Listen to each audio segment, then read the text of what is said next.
And now our full measure investigation into the state of the U.S. Navy, which is seen as the best and most powerful sea force in the world.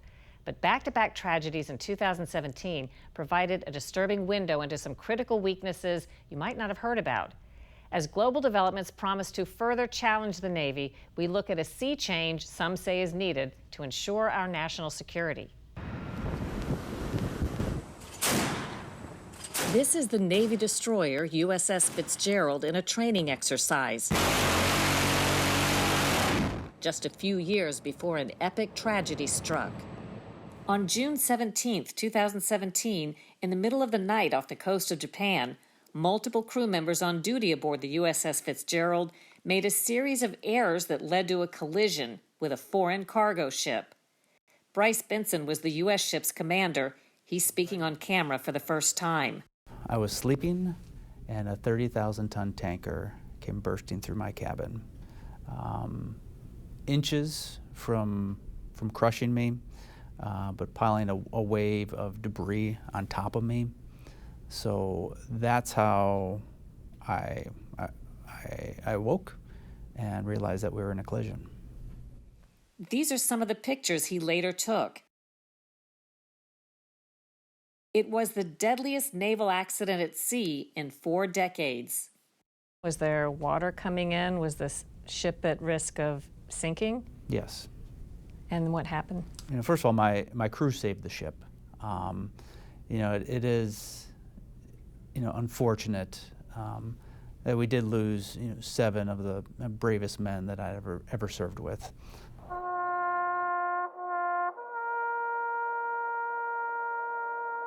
Benson blames poor communication among the crew, but just as important, he says, his ship was also victim of Navy-wide shortfalls in training, maintenance, and manning. At the time, he was down the position of the chief quartermaster in charge of navigation.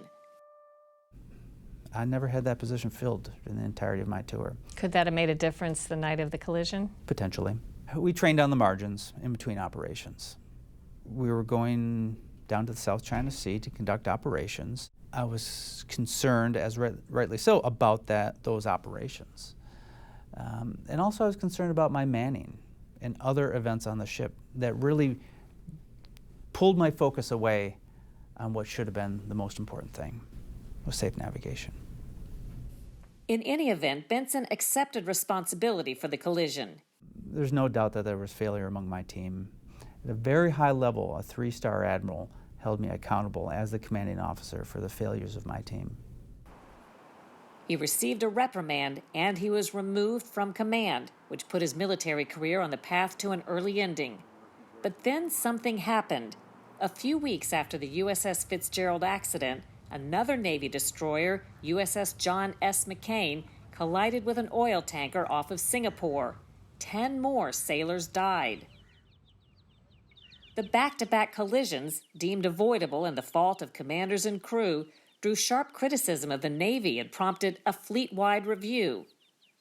More time passed, and Benson was still being treated for his injuries when he got a stunning call. Now 7 months after the accident, the Navy was filing criminal charges against him and 4 other officers on the 2 ships, including negligent homicide. It was the first known case where such charges were leveled against a commanding officer who was asleep during an accident. This had never been done before. I was shocked. I was trying to make sense of it. But at that time in my recovery, it was very difficult to try to put perspective on why this was happening. Benson says he believes he was being scapegoated to distract from the Navy's fleet-wide problems. A secret internal probe later obtained by Navy Times found some radar controls didn't work on USS Fitzgerald before the collision, and crew members didn't know how to use them anyway. Broken electronic navigational equipment had been cannibalized for parts to help keep the rickety system working.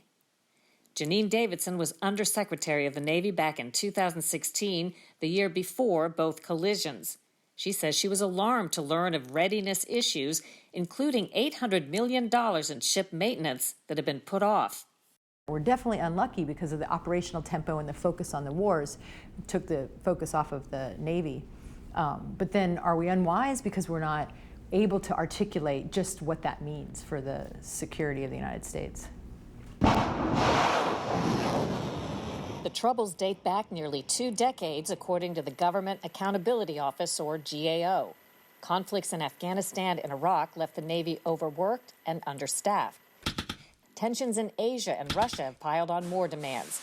The GAO found that, just as Commander Benson said, sailors and ships in that region were so busy they didn't have time to train properly. Sailors may not have been as trained as they could have been. The ships were definitely not as maintained as they were. Everybody was focused on getting the mission done. For its part, the Navy says it's made great strides since the double disasters, implementing dozens of fixes. Commander Ted Pledger invited us aboard USS Cole in Norfolk, Virginia, a ship best remembered for a terrorist attack that prompted an earlier sea change to try to improve Navy procedures and systems.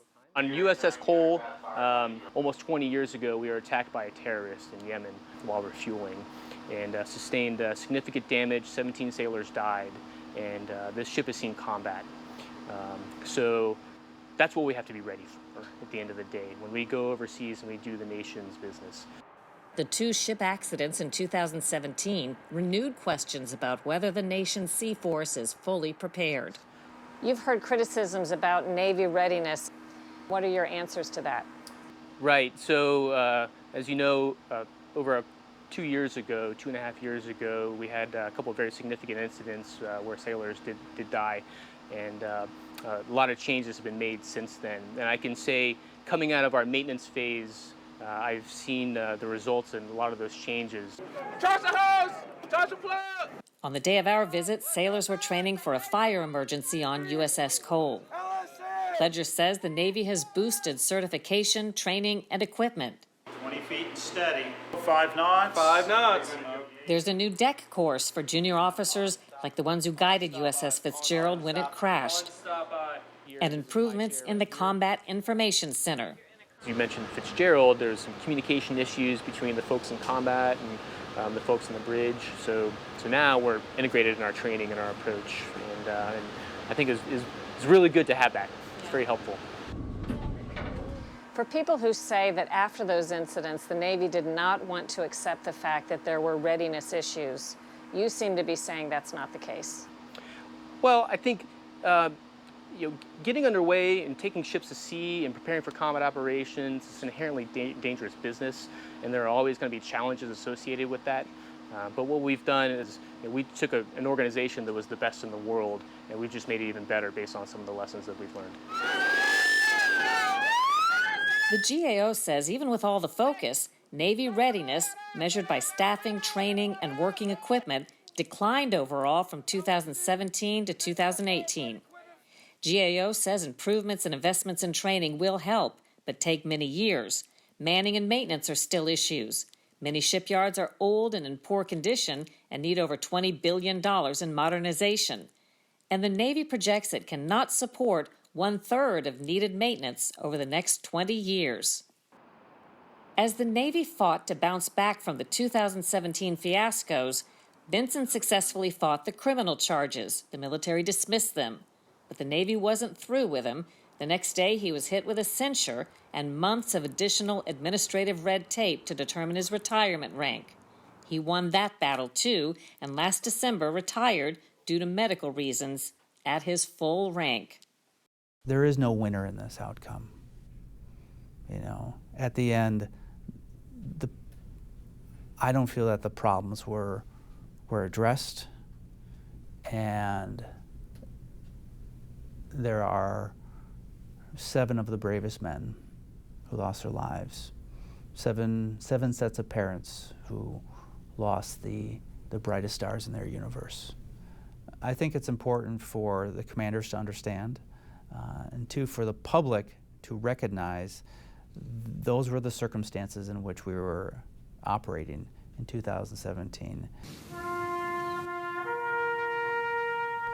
And to remember that and not to allow it to happen again.